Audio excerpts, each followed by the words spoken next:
খবর, কৃষ্ণনগরে দিনে দুপুরে গুলি করে খুন ক্লাস 12-এর ছাত্রী। মৃতের নাম ঈশা মল্লিক, কৃষ্ণনগর মানিকপাড়ায়।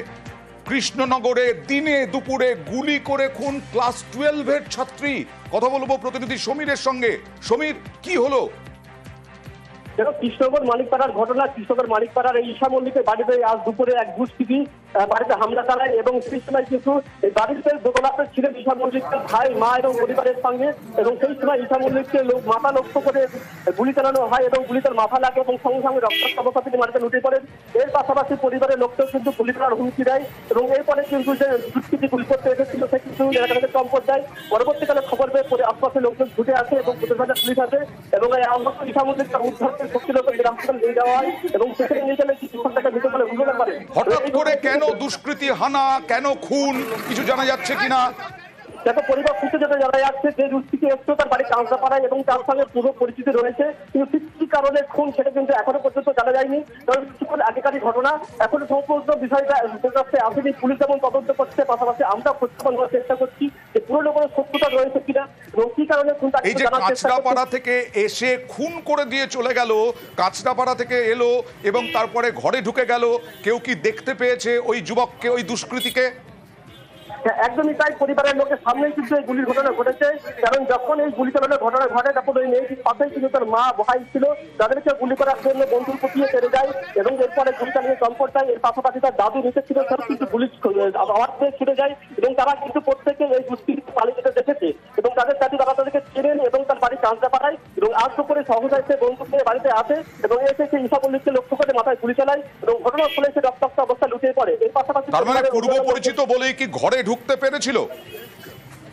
এক পাশাপাশি ঘটে সেটা কিন্তু মনে করা হচ্ছে যে পূর্ব পরিচিত বলে কিন্তু বাড়িতে খবর পেয়েছিল, যদিও সমস্ত দরজা খোলা ছিল এবং কোনো বাধার সম্মুখীন তাকে হতে হয়নি এবং পরিবারের লোকজন তাকে চেনে। এবারে তেমনটা জানা যাচ্ছে এবং খবর পেয়ে পুলিশ কিন্তু এসেছে, ইতিমধ্যে তদন্ত শুরু করেছে এবং এই দুষ্কৃতির খোঁজে কিন্তু তল্লাশি চালানো হচ্ছে। তোমার কাছে আবার আসবো। এই মুহূর্তে নিউজ 18 বাংলায় যারা চোখ রেখেছেন তাদের জানাই, কৃষ্ণনগরে ক্লাস 12-এর ছাত্রীকে গুলি করে খুন। জানা যাচ্ছে দুষ্কৃতীর বাড়ি কাঁচরাপাড়ায়, পূর্ব পরিচিত, এবং সেই পূর্ব পরিচিত দুষ্কৃতী এসে গুলি করে খুন করে ক্লাস 12-এর ছাত্রীকে কৃষ্ণনগরের মানিকপাড়া। এই কৃষ্ণনগরের মানিকপাড়া এই মুহূর্তে তো জনবহুল। যখন গুলি করে খুন করে তখন তো জনবহুল, পালাতে পারলো কি করে সমীর? নির্জন এবং সড়কের ঠিক পাশেই এই বাড়িটি, পাশেই চলেছে কলেজ এবং এলাকা অনেকটাই নির্জন এবং যেহেতু এখন দুপুর বেলা এলাকা অনেকটা নির্জন এলাকা, সেই কারণে কিন্তু সহজে বুঝতে পারেনি। পুলিশ শব্দ বাড়ির মধ্যে শোনা গেল কিন্তু আশেপাশের লোক বুঝতে পারেনি যে কোনো ঘটনা ঘটেছে এবং এরপরে যখন সে কিন্তু ধীরে ধীরে এলাকা থেকে চম্পট যায় এবং পরবর্তীকালে খবর পেয়ে যখন আশেপাশের লোকজন ছুটে আসে এবং পুলিশও ছুটে আসে এবং পুলিশ এসে কিন্তু তদন্ত শুরু করেছে এবং পরিবারের লোক ইতিমধ্যে জানিয়েছে যে যুবককে তারা চেনেন এবং সেই যুবকের পরিচয় জানার চেষ্টা করা হচ্ছে এবং সেই কি কারণে এই খুন সেটা পাশাপাশি জানার চেষ্টা করছে এবং তার সঙ্গে কিন্তু তদন্ত চালানো হচ্ছে।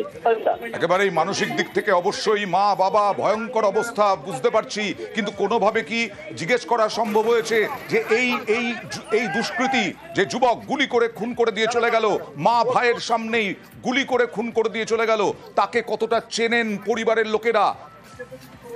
দেখো, আমরা দাদুর সাথে কথা বলেছিলাম। দাদুর যে দাবি, ওই যুবক এসেছিল দুষ্কৃতী বন্দুক নিয়ে, তার পরিবারের লোকজন অর্থাৎ যে মৃত ঈশা মল্লিক তার ভাই তাকে চেনেন, এই দাদু তাকে চিনলেও তার নাম জানেন না, এমনটা তিনি দাবি করছেন এবং পুলিশ কিন্তু ইতিমধ্যে পরিবারের লোকজনের সাথে কথা বলছে এবং দাদু কি বলছেন একবার দেখাবো সমীর।